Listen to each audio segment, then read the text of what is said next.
presentation steeped in hope, hard work, and aspirations to try and capture what the people of Uganda need and deserve. In my own case, this last election, I cannot even call it an election. It had some rudimentary elements of an election, but an election must be free and fair. For an election to count, we must have opportunity to present alternative policies from which we derive such good work.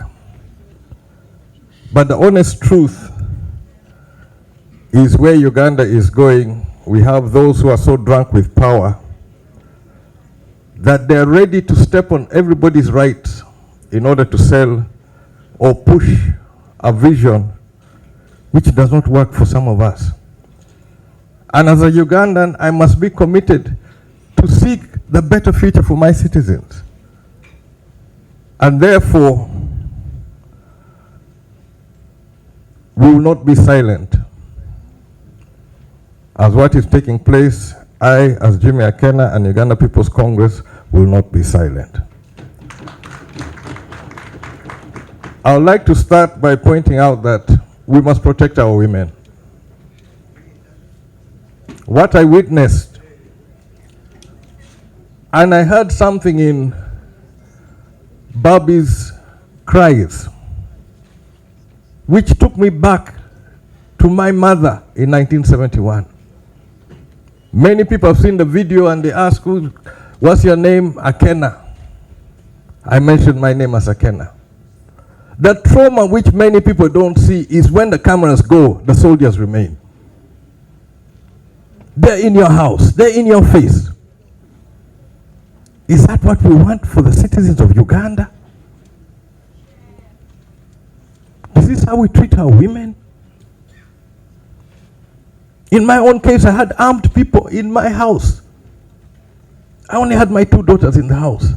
The place is guarded, but there are people who are well trained on Ugandan resources, are in houses, intimidating, threatening our women, our children. No. Those who think that they can abuse other cities of Uganda because of the offices they perceive or they perceive that they own, I, as Jimmy Akena, am going on record and say, stop this nonsense. Uganda is for all of us. It's our country. We need to have an opportunity to present what we believe our country can be. I have no objection for Muhoozi thinking he can replace his father. All power to him. But in that dream, he should not stop Akena, son of Obote, from pursuing a similar dream. It cannot work. If you're son of a president, well and good. I was born as a son of a president, but I was raised in exile. I have been tempered by exile. And as a president, former president of Uganda, who said, when he was talking about exile, he said in Kiswahili, and I'll paraphrase, ukiwa kijana unazeeka, na ukiwa mzee unageuka mwenda azimu. Translation is, if you're young and you're going to exile, it will age you. The process of exile, which many people don't understand, it will break you. It will adjust, it will do all sorts of things to you. And a young person who goes into exile comes back different, changed, because of the pressure of exile. An older person is broken. You go through adjustment. Many people call it madness, but it's depression. It adjusts everything about you. And as such, I'm not ready to go back to exile. But I'm also not ready to shut up. I can't. Not for my country. Presentation, my friend Julius talked about Uganda, 20 generaries. Historically, Uganda had 53 generaries under the cooperatives. The production was 208 million meters. When you say Uganda's capacity is 150 million, what we need, 150 million. We could produce 208 million in 1971, when our population was about 7 million. The rest was for export. The facilities were there for export. Now look Longo. You go to Mombasa, what is under Uganda Property Holdings? There was issues of where Ugandans could earn something. Agriculture, which our leader of opposition is crying about, Ugandans of the past were able to raise their family on agriculture. Did we get a chance to speak about that one? No. Some of us have a historical record. And I promised to take NRM to task on all of these issues. I was not given that opportunity. But will I keep quiet? Definitely not. Not this time. We are going for a change in what happens in Uganda.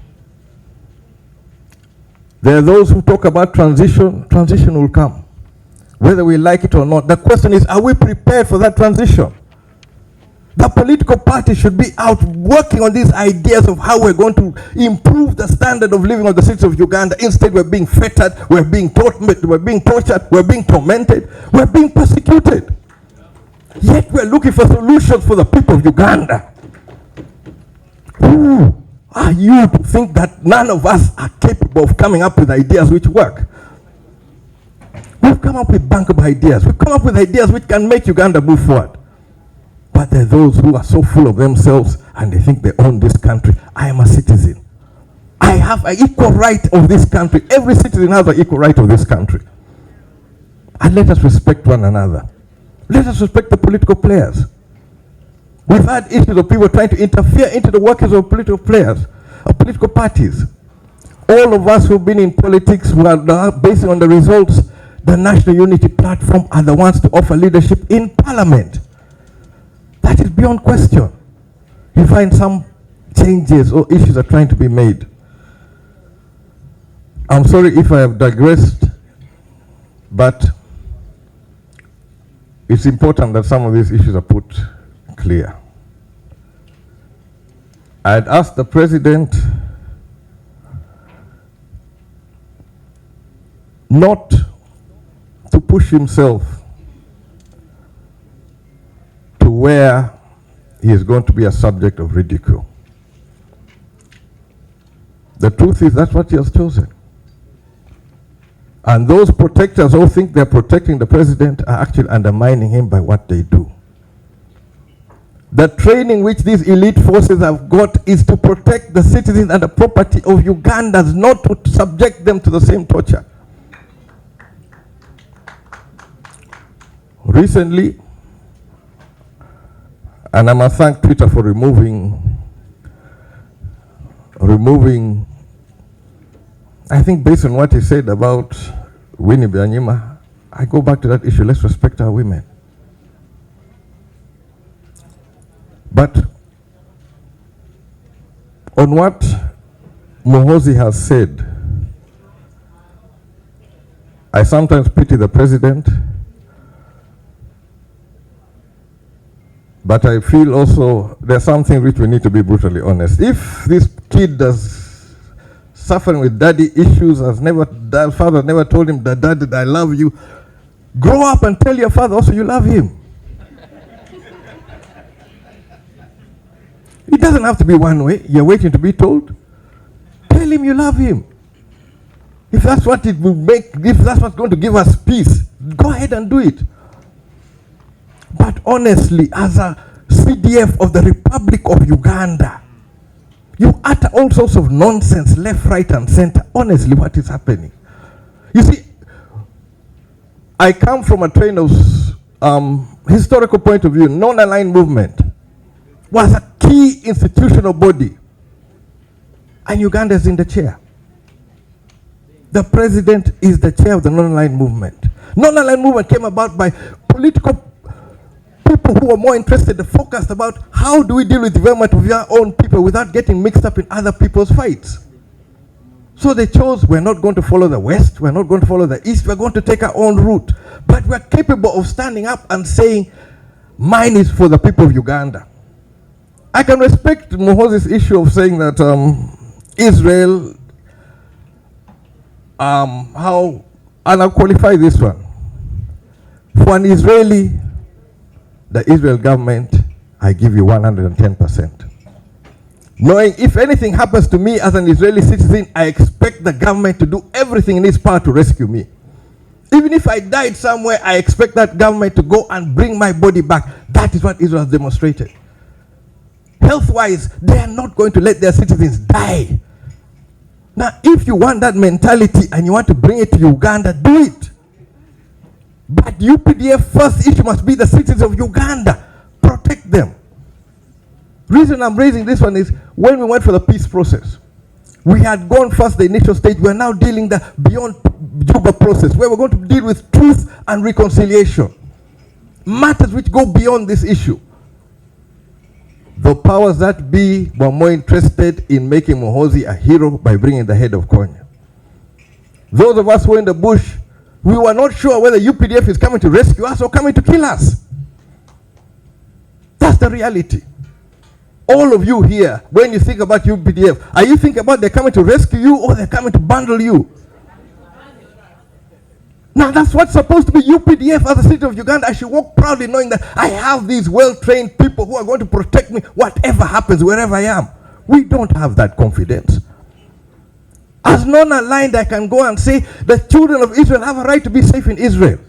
But the children of Iran also have a right to be safe in Iran. The children of in Emirates have a right to be safe in Emirates. Everybody has a right to be safe in their own country. That is about being non-aligned. President now is speechless. The son has run amok. I've taken this bull by the horns, having been born in State House, son of a president. I think I can address this matter. Honestly. And let's address it conclusively that we reach the stage where we respect Ugandan citizens. We treat them with respect. We protect them. We make sure that they have a right to survive. And we respect the political players. We listen carefully with what has been raised. And we look for a solution which works for the betterment of the citizens of Uganda. And therefore, as I conclude here, I want to appreciate the Office of the Leader of Opposition for all that we've been able to achieve. I've spent 20 years in Parliament. I am now stepping aside.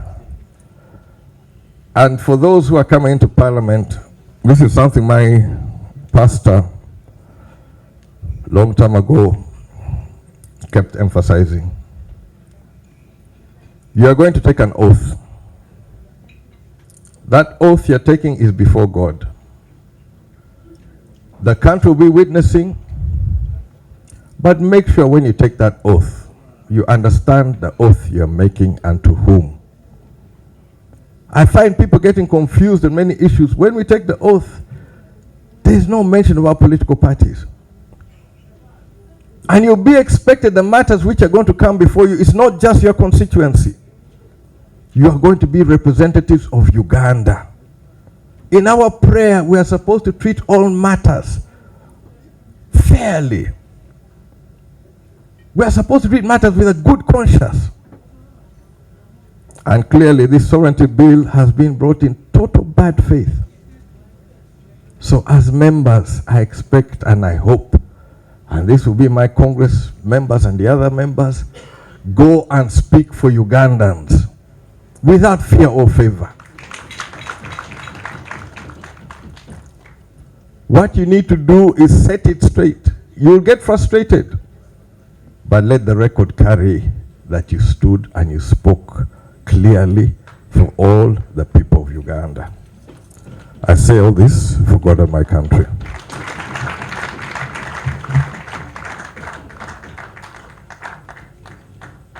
Thank you so much, the President for UPC, Honorable Jimmy Akena.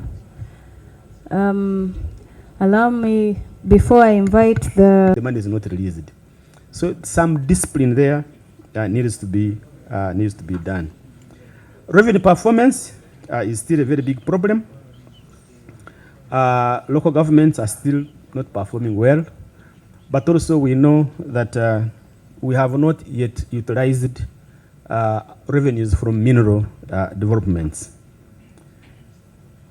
In terms of what we think can be done is that we can broaden our tax base, by seeing how we can bring in the informal sector, reduce reliance on consumption taxes by enhancing direct taxation, strengthen revenue mobilization, and by improving tax administration and digital systems, rationalize borrowing and net refinancing to reduce fiscal pressure. I think that's very important, but also improve budget execution. The leader of opposition told me to say something more about the sovereignty bill.